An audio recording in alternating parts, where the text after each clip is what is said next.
कैसे हो आप लोग? आज हम लोग आपके लिए दो बहुत ही इंपॉर्टेंट सवाल लेकर आए हैं जेई मेंस 2026 के सीक्वेंसेस एंड सीरीज चैप्टर से। ये काफ़ी टीचर्स मानते हैं और बच्चे भी इस बात को समझते हैं कि ये दो सवाल पावर ऑफ ऑब्जर्वेशन पर डिपेंडेंट है। अगर आपने इन दोनों सवालों में पैटर्न को ऑब्जर्व कर लिया तो आपके लिए सवाल बहुत आसान हो जाएंगे। अगर पैटर्न रिकॉग्निशन नहीं हो पाया तो इन सवालों के लिए आपको चैलेंज फेस करना पड़ सकता है, और एग्जामिनेशन हॉल में अगर कोई सवाल आपको चैलेंज देता है तो वो चीज़ अच्छी नहीं है। वहाँ पर आप टाइम भी लूज़ कर सकते हैं और मार्क्स भी लूज़ कर सकते हैं। हम देखते हैं कि पावर ऑफ ऑब्जर्वेशन का मतलब क्या हुआ, जो मैंने शुरू में कहा था। देखिए, सबसे पहली चीज़ तो हम ये देखते हैं कि यहाँ पर ई दे रखा है, यहाँ पर ई दे रखा है, e/2 दे रखा है, √e दे रखा है। यानी कहीं ना कहीं हमारा इस क्वेश्चन का जो अंत होगा वो ई के फॉर्म में होगा। ई का मतलब क्या हुआ? e⁻x को अगर हम देखें तो ये होता है 1 plus x upon 1 factorial plus x² upon 2 factorial plus x³ upon 3 factorial plus x⁴ upon 4 factorial. It goes on till infinity. देखिए, 1 फैक्टोरियल, 2 फैक्टोरियल, 3 फैक्टोरियल, 4 फैक्टोरियल जो डिनोमिनेटर में दे रखा है उसी से मिलता जुलता एक टर्म यहाँ पर k फैक्टोरियल दे रखा है। तो कहीं ना कहीं इससे हमने एक ये लिंक बना लिया कि ये सवाल जो है कैसे ई की तरफ मूव करेगा। यहाँ पर 3 चीज़ें दे रखी हैं। वो 3 चीज़ें क्या हैं वो एक बार हम लोग समझ लेते हैं आगे बढ़ने से पहले। पहला हमको दे रखा गया है ये समीशन। ये भी एक इंपॉर्टेंट पार्ट है, क्योंकि अगर हम इसको गौर से देखें तो उसको हम यही तो लिखेंगे ना, summation k factorial k going from 0 to infinity, क्योंकि k 0 की वैल्यू 1 दे देगा, ये 0 1 हो जाएगा। यही तो है, यानी ये चीज़ भी बता रही ई की तरफ जाना है। ये एक छोटा सा जो टर्म दे रखा है -1 टू द पावर k+1, देखने में छोटा सा है पर काम बहुत इंपॉर्टेंट आएगा। खोटा सिक्का है, बाद में ये प्रूव करेगा कि कैसे हम ई को e⁻x को e⁻−1 लेंगे कि 1 लेंगे, ये वहाँ रोल प्ले करेगा। और तीसरा हमारा ये टर्म दे रखा है, let us call this part as a, this part as b and this part as c। तो हमने इनको a b c के फॉर्म में तोड़ दिया। हम शुरुआत करते हैं c से। c में हमको क्या दे रखा गया है? c में दे रखा है हमको k into k+1 upon k factorial. ये हमको दे रखा है, यहाँ तक तो कोई दिक्कत आई नहीं है। इसको नेक्स्ट पेज पे सॉल्व करते हैं हम लोग। यहाँ पर दे रखा है k+1 अपॉन k फैक्टोरियल। अब देखिए k यहाँ से कट जाएगा, उसमें तो कोई दिक्कत आनी नहीं है। This can be written as k+1 upon k−1 factorial. ये और ये कैंसिल हो जाएगा, यहाँ पर बचेगा k+1 अपॉन k−1 का फैक्टोरियल।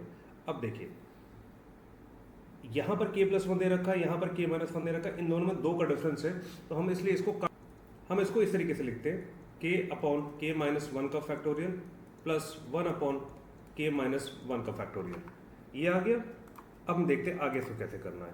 देखिए, अगर हम इस टर्म को लेते हैं तो ये हो जाएगा k अपॉन k−1 का फैक्टोरियल। इसको लिखा जा सकता है k−1 प्लस 1 अपॉन k−1 का factorial. This will give me k−1 upon k−1 का फैक्टोरियल प्लस 1 अपॉन k−1 का factorial. This will give me 1 upon k−2 का फैक्टोरियल प्लस 1 अपॉन k−1 का फैक्टोरियल। और अभी तक ये टर्म की वैल्यू ये आ गई, तो यानी k into k+1 upon k factorial जो यहाँ पर हमको दे रखा गया था उसकी वैल्यू आ जाएगी 1 अपॉन k-2 का फैक्टोरियल प्लस 1 अपॉन k-1 का फैक्टोरियल प्लस 1 अपॉन k-1 का factorial, which will give me 1 upon k-2 का फैक्टोरियल प्लस 2 टाइम्स k-1 का फैक्टोरियल। तो ये हमको c की वैल्यू मिल गई।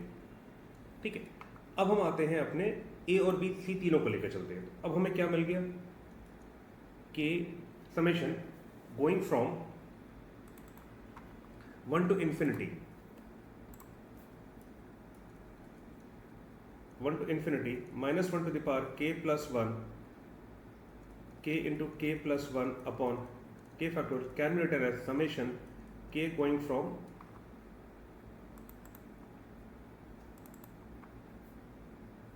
1 to infinity -1 to the power k+1, पहले ब्रैकेट में आ जाएगा 1 अपॉन k-2 का फैक्टोरियल प्लस समेशन में ही मैं लिख लेता हूँ उसको k going from 1 to infinity -1 to the power k+1, this is 2 upon k-1 का फैक्टोरियल। मैं पहले इसको लेकर चलता हूँ, ठीक है। Let us call it as D and call it as E, ठीक है। डी को हम लोग देखते हैं, डी को कैसे सॉल्व करेंगे। ये हो जाएगा summation k going from 1 to infinity -1 to the power k plus 1 into 1 minus 1 upon k minus 2 का factorial. K is equal to 1 पे ये डिफाइंड नहीं होगा, तो इसको मैं क्या करूँगा, इसको सीधे 2 से शुरू करूँगा, ठीक है। के इज इक्वल टू 1 पे it is not defined, therefore ये चीज़ बन जाएगी summation k going from two to infinity -1 to the power k plus 1 upon k minus 1 k minus 2 हो जाएगा फैक्टोरियल। अब के इज इक्वल टू 2 पे मुझे क्या दे देगा, ये मुझको दे देगा -1 to the power 3 1 upon 0 factorial which will give me -1 upon 1 which is -1। K is equal to 3 पे मुझे दे देगा -1 to the power 4 1 upon 3 minus 2 1 factorial which will give me 1 upon 1 factorial. K is equal to 4 पे मुझे दे देगा ये -1 to the power 5 upon 5 minus 2, यहाँ पे दे देगा 4 माइनस 2 का factorial, this will give me -1 upon 2 factorial. K is equal to 5 पे मुझे दे देगा -1 to the power 6 upon 5 minus 2 का factorial, this will give me +1 upon 3 factorial. तो अल्टीमेटली मुझे मिल क्या रहा है यहाँ पर मुझे मिल रहा है summation k going from 2 to infinity -1 to the power k plus 1 upon k minus 2 का फैक्टोरियल इज इक्वल टू -1। देखिए पहला टर्म मुझे मिला -1, अगला टर्म मुझे मिला 1 अपॉन 1 फैक्टोरियल, 1 अपॉन 1 फैक्टोरियल, अगला टर्म मिला -1 अपॉन 2 फैक्टोरियल, अगला मिला 1 अपॉन 3 फैक्टोरियल, अगला मिला मुझे 1 अपॉन 4 फैक्टोरियल। इस तरीके से ये चलता जा रहा है। यानी अगर मैं माइनस कॉमन ले लेता हूँ तो 1 minus 1 upon 1 factorial plus 1 upon 2 factorial -1 upon 3 factorial plus 1 upon 4 factorial ये मुझे मिल जाएगा यहाँ पर।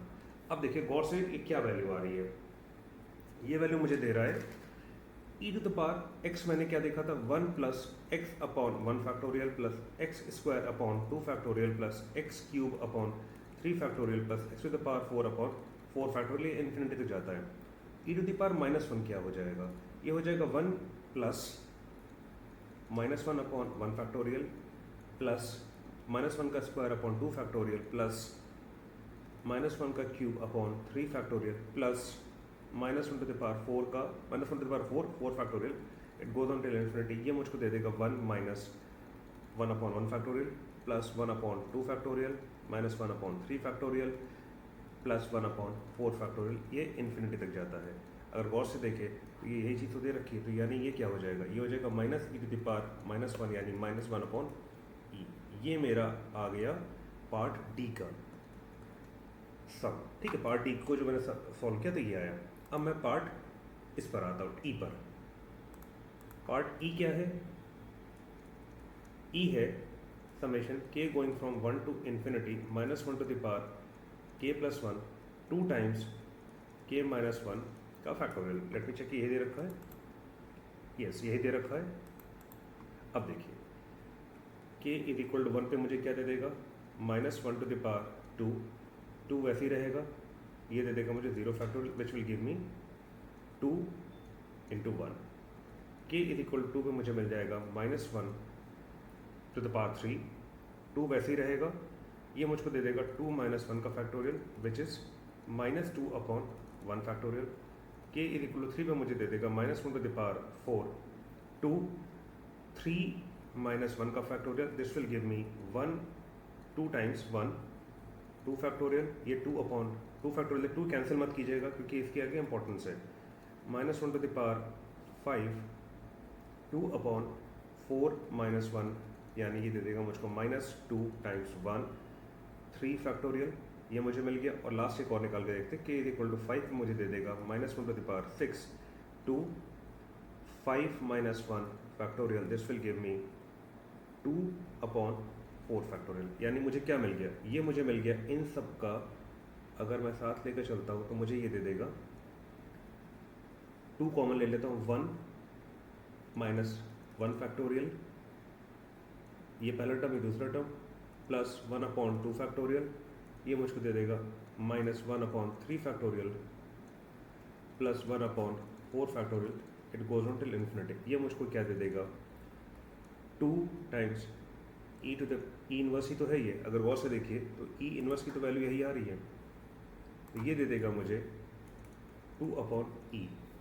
डी की वैल्यू मुझे मिल गई थी 1/e with a minus sign, e की वैल्यू मुझे मिली 2/e, तो हमारा समेशन कितना होगा, summation is equal to 2/e minus 1/e, answer will be 1/e।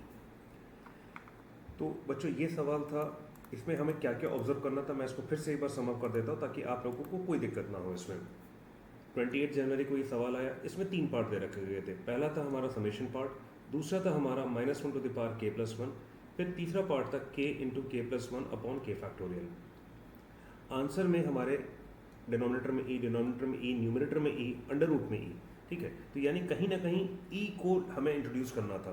e कहाँ से इंट्रोड्यूस हो रहा था, तो पहला हिंट हमको मिला यहाँ से, क्योंकि जब हम e का एक्सपेंशन देखते हैं तो हमें डिनोमिनेटर में हमेशा k फैक्टोरियल ही मिलता है, ठीक है। फैक्टोरियल टर्म आता है तो ये फैक्टोरियल हमारा बता रहा है कि कहीं ना कहीं e कैसे लाना है। अब e कैसे लेकर आएंगे, तो पहले हम स्टार्ट करते हैं पॉइंट नंबर सी से। अपने सी से जब हम स्टार्ट करते हैं तो हम यहाँ पर k इंटू k+1/k फैक्टोरियल लिखते हैं, इसको कैंसिल कर देते हैं कि k-1 बचा। इसको लिख सकते हैं हम लोग ब्रेक करके, न्यूमरेटर को 2 हिस्सों में ब्रेक कर देते हैं और उसके बाद हम लोग क्या करते हैं, एक एक हिस्से पर काम करते हैं। जब हम k/k-1 फैक्टोरियल को सॉल्व करने जाएंगे तो हमको ये वैल्यू मिल जाती है। इसके बाद जब इससे ऐड करेंगे तो हमको अल्टीमेटली ये चीज़ मिल जाती है। जब ये हमको मिल गया तो हमारे पास अब 2 पार्ट आ गए, ठीक है। This particular thing breaks down into D and E, 2 अलग अलग समेशन में चीज़ टूट जाती है। हमें इसलिए ये सवाल थोड़ा सा लेंदी लग रहा है क्योंकि अभी हम लोग इसको डिटेल्ड फॉर्म में कर रहे हैं। डी को जब हम सॉल्व करेंगे तो हमें पहली चीज़ देखनी होगी k = 1 पे ये शुरू नहीं होगा, ये शुरू होगा k = 2 पे। 2 पे शुरू करेंगे तो हमको -1 मिलेगा, फिर 1/1 फैक्टोरियल मिलेगा, फिर -1/2 फैक्टोरियल मिलेगा, फिर +1/3 फैक्टोरियल मिलेगा। तो अलग अलग टर्म्स पे जैसे हम लोग आगे बढ़ते हैं ये मिलता जाएगा। तो इसका मतलब ये हुआ कि हमको अल्टीमेटली ये चीज़ एक टर्म मिलता है, ठीक है, एक्सपेंशन मिलता है, ठीक है। जब हम गौर से देखते हैं तो ये एक्सपेंशन होता है e टू द पावर -1 का। सिंस यहाँ -1 कॉमन ले चुके हैं तो ये -1/e आ गया। यानी हमारा जो आंसर ये IIT के एग्जामिनर्स हमसे चाह रहे थे वो हम तक वहाँ पहुँच रहे हैं हम लोग वहाँ तक, ठीक है। फिर उसके बाद हम लोगों ने सेकंड पार्ट लिया, ई पार्ट को जब हमने सॉल्व किया तो हमको 2/e मिलता है। वहाँ मिला था हमको -1/e, यहाँ मिला 2/e, दोनों को ऐड करेंगे 1/e मिल जाएगा। तो ये हमारा आंसर है। तो आई होप बच्चों आप लोग को इस सवाल में कोई दिक्कत नहीं हुई होगी, एंड अगर दिक्कत हुई है तो आप हमको प्लीज़ कमेंट सेक्शन में बताइएगा, हम इसका एक और डिटेल वीडियो या इसका रिक्लैरिफिकेशन वीडियो भी बना देंगे। क्योंकि ये सब सवाल ही जब हम सॉल्व करेंगे तभी हम क्या कहते हैं, तभी हम IIT के जो रियल पैटर्न है, जो रियल कोर है, उसको हम समझ पाएंगे। इन सवालों की प्रैक्टिस हमें बार बार करनी है। अब आते हैं हम अपने दूसरे बहुत ही खूबसूरत सवाल पे जो 21 जनवरी की शिफ्ट 2 में पूछा गया है, ठीक है। ये प्रॉब्लम भी पावर ऑफ ऑब्जर्वेशन पे डिपेंड कर रही है। यहाँ पे हमारी ऑब्जर्वेशन क्या ये कहती है, देखने में ये बहुत कठिन टर्म लग रहा है। पहला दे रखा है, पहले समझ लेते सवाल में दे क्या रखा गया है, the positive number n for which the solution of this equation. ये एक इक्वेशन दे रखा है हमको, ये LHS हो गया इसका, ये इसका RHS हो गया। LHS और RHS हमको दे रखे गए। हमें वो पॉजिटिव इंटीजर n, उस n की वैल्यू हमें निकालनी है जिसके लिए 2 कॉन्जिक्यूटिव इवन इंटीजर्स यानी 2m और 2m+2 इसके सॉल्यूशन करने के बाद हमें रूट्स मिल जाएं, ठीक है। Solution for which the solution of the equation are 2 consecutive even integer. अगर गौर से देखें तो x ये क्या दे रखा है, x² + 2, ये भी x² दे रखा है, ये भी x², यानी ये हमको एक क्या मिल रहा है, क्वाड्रेटिक। देखने में इतना बड़ा सा है, पर अगर मैं ये कहूँ कि इस दिखने से बड़े वाले इक्वेशन को अगर हम 60 सेकंड्स के अंदर सॉल्व कर लें तो यही तो ब्यूटी है मैथ्स की। देखने में जो चीज़ जितनी बड़ी लगेगी उसको उतनी जल्दी हम सॉल्व कर सकते हैं। ये क्वाड्रेटिक है, इस पर हमने जो कंडीशन लगाई है वो ये है कि इसके जो दो रूट्स आएंगे वो टू कॉन्जिक्यूटिव इवन इंटीजर्स होंगे, टू कॉन्जिक्यूटिव इवन इंटीजर्स, यानी 2m और 2m+2 इसके रूट्स होने चाहिए। चलिए अब हम सवाल को सॉल्व करते हैं। अगर हम गौर से देखें तो यहाँ पर क्या आएगा, हम इसका ये एक क्वाड्रेटिक दे रखा है जिसमें n टर्म्स दे रखे हैं, ठीक है। इसका जनरल टर्म क्या हो जाएगा, जनरल टर्म tk क्या हो जाएगा हमारा, गौर से सोचिए, सोचो आप लोग, ये हो जाएगा x + 2k - 2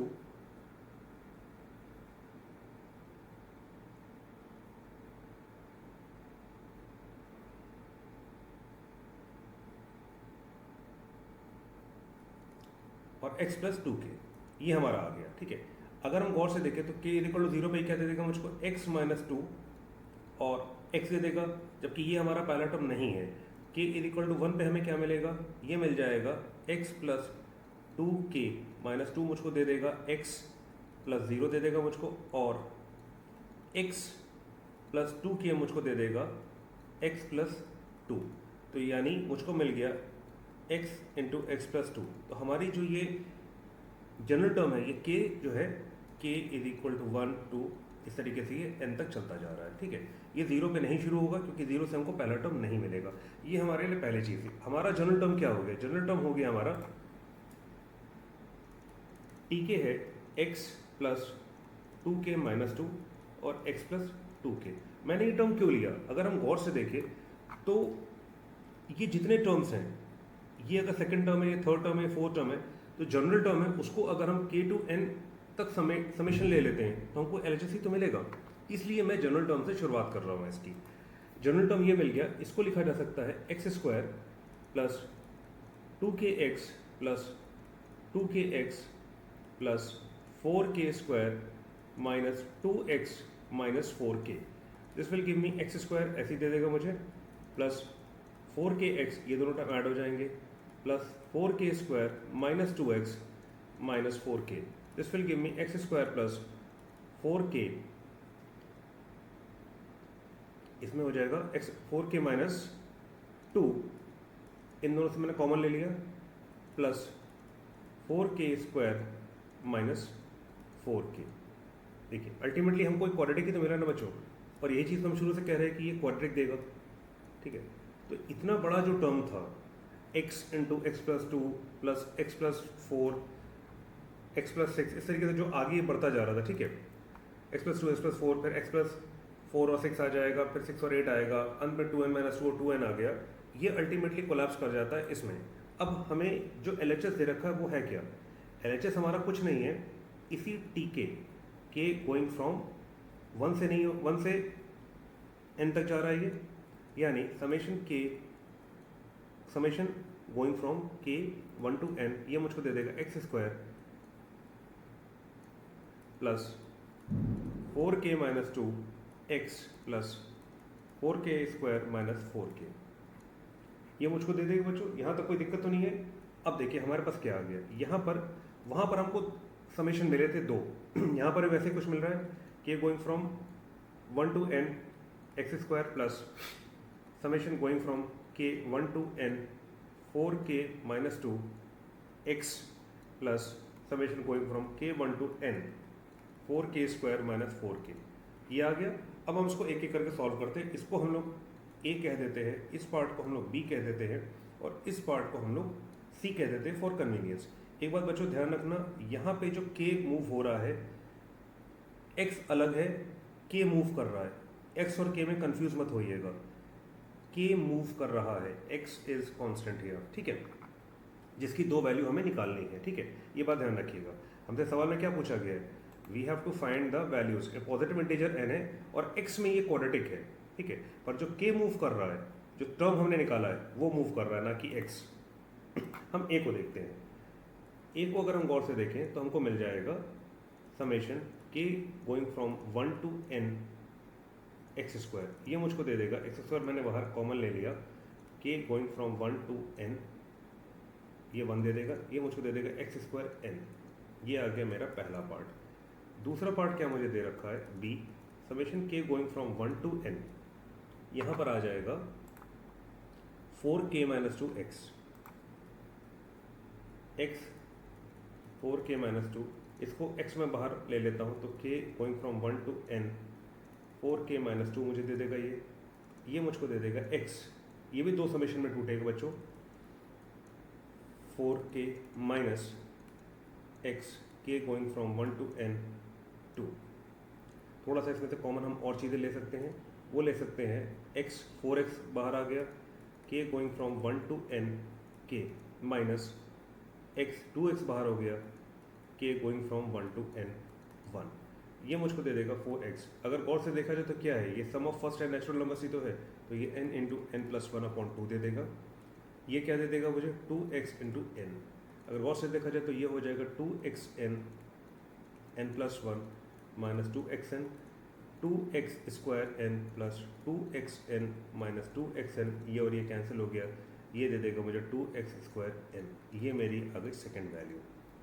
हम डिटेल में सॉल्व कर रहे हैं इसलिए आपको लग सकता है कि ये थोड़ा ज़्यादा लेंदी हो जा रहा है। अब हमारा पार्ट सी आता है। देखिए जैसे जैसे हम आगे बढ़ते जा रहे हैं हमें एक एक टर्म्स जो हमारे सीक्वेंस सीरीज में हमने नेचुरल नंबर्स पढ़ा था ना, sum of first n natural number, sum of square of first n natural number, वो आ जाएगा। यहाँ पर आ जाएगा summation k going from 1 to n 4k square minus 4k, ये दे देगा मुझे k going from 1 to n 4k square minus 4k, ये मुझको दे देगा k going from 1 to n, ये भी दो हिस्सों में ब्रेक होगा, 4k square minus summation going from k 1 to n 4k, ये मुझको दे देगा 4, summation k going from 1 to n k square minus 4, summation k going from 1 to n k, ये मुझको दे देगा 4। ये है sum of first n, sum of squares of first n natural numbers, ये मुझको दे देगा n into n plus 1 upon 6 two n plus 1,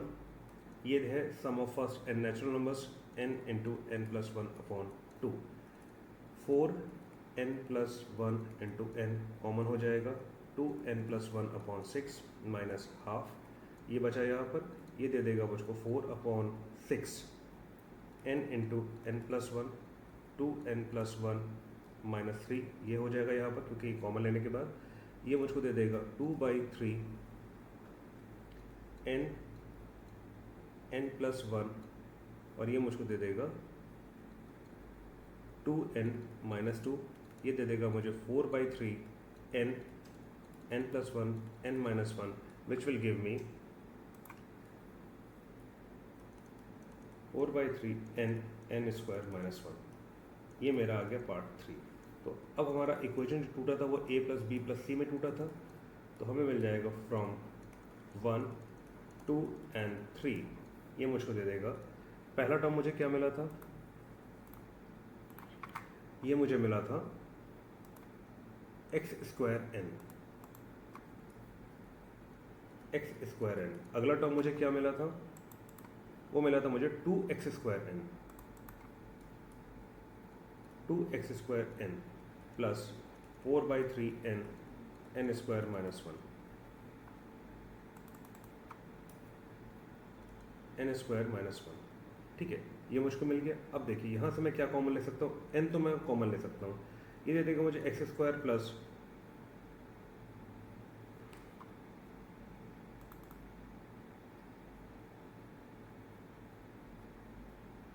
यहाँ पर थोड़ा सा बस एक गलती हो गई थी, ये जो पार्ट है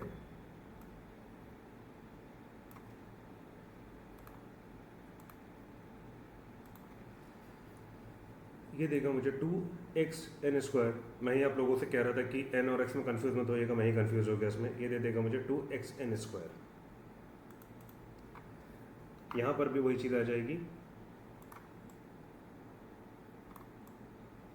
देखिए बच्चों यही चीज़ है, कई बार हम कंट्रोल्ड एनवायरनमेंट में भी गलतियाँ कर देते हैं, तो प्रैक्टिस हमें और करनी है ताकि इस तरीके की सिली मिस्टेक्स जो भी मुझसे हुई ये एग्जामिनेशन हॉल में आपसे ना हो। 2xn plus 4/3 n square minus 1, ये मुझको दे देगा। यहाँ तक बच्चों आगे, यहाँ तक तो कोई दिक्कत नहीं है आप लोगों को। अब देखिए ये हो गया x square 2xn plus 4/3 n square minus 1, ये हमारा आ गया LHS। जो LHS हमको x plus 2 x plus 2 x plus 4 x plus 2k minus 2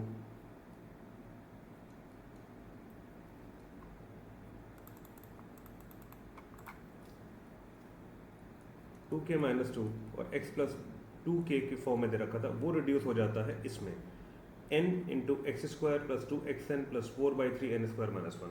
अब हम और ये किसके बराबर होगा, ये होगा 8n/3 RHS, ये हमको गिवन है। ठीक है, तो इसको इक्वेट कर लेते हैं। इक्वेट करने के बाद हमको क्या मिलेगा, ये दे देगा मुझको n x square plus 2nx plus 4/3 n square minus 1 8n/3, ये n और ये n कैंसिल हो गया, यहाँ मुझे मिल जाएगा 3x square plus 6nx plus 3 इधर हो जाएगा 4n square minus 1 minus 8 is equal to 0।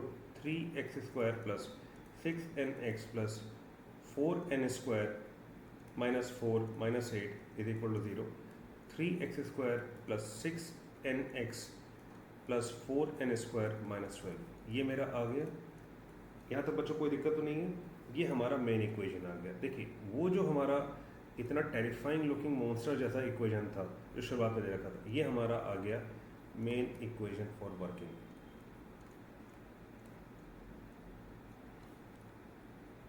इतना बड़ा तोड़ के उन्होंने दे रखा था, हमने इसको रिड्यूस करके इसके फॉर्म में। अब हमको क्या दे रखा है, अब हमसे कहा गया है कि we have to find 2 consecutive even numbers जो इसका सॉल्यूशन होंगे। ठीक है, लेट द 2 कॉन्जिक्यूटिव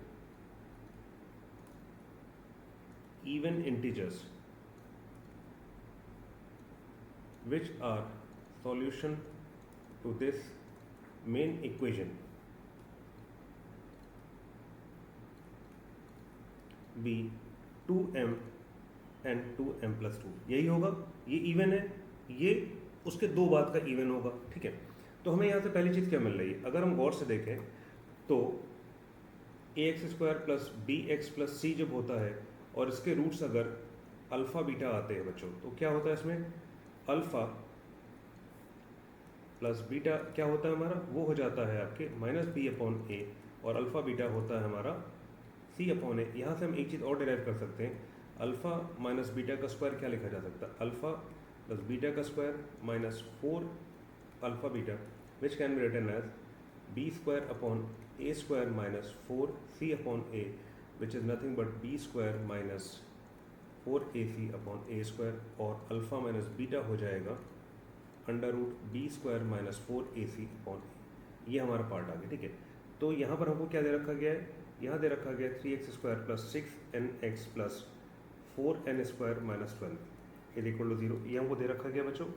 अब हमारे रूट्स क्या हैं, 2m और 2m plus 2, therefore 2m plus 2m plus 2 will be equal to 6n/3, यानी ये 2n के बराबर हो जाएगा, यानी this implies 4m plus 2 is equal to 2n, यानी 2m plus 1 is equal to n।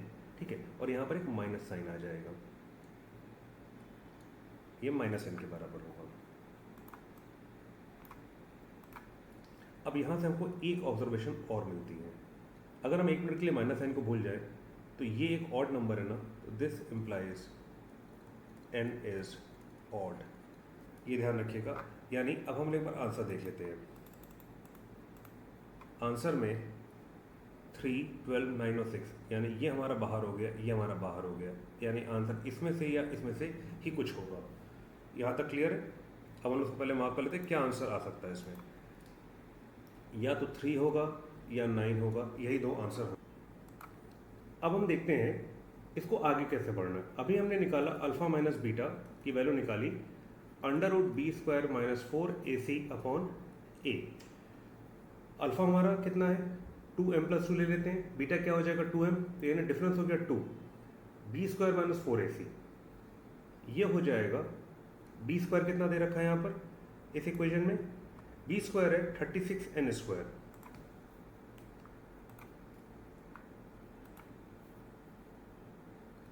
n square minus 4a, a कितना दे रखा है, a दे रखा है 3, और c कितना है 4n स्क्वायर माइनस 12, और ये हो जाएगा a कितना है 3 के बराबर, ये हो जाएगा 6 into 36n square minus 12, 4n square minus 12, squaring both sides we get 36 is equal to 36n square minus 48n square plus 144. This will give me, इधर आ जाएगा ये -108 दे देगा, ये मुझको दे देगा -12n स्क्वायर.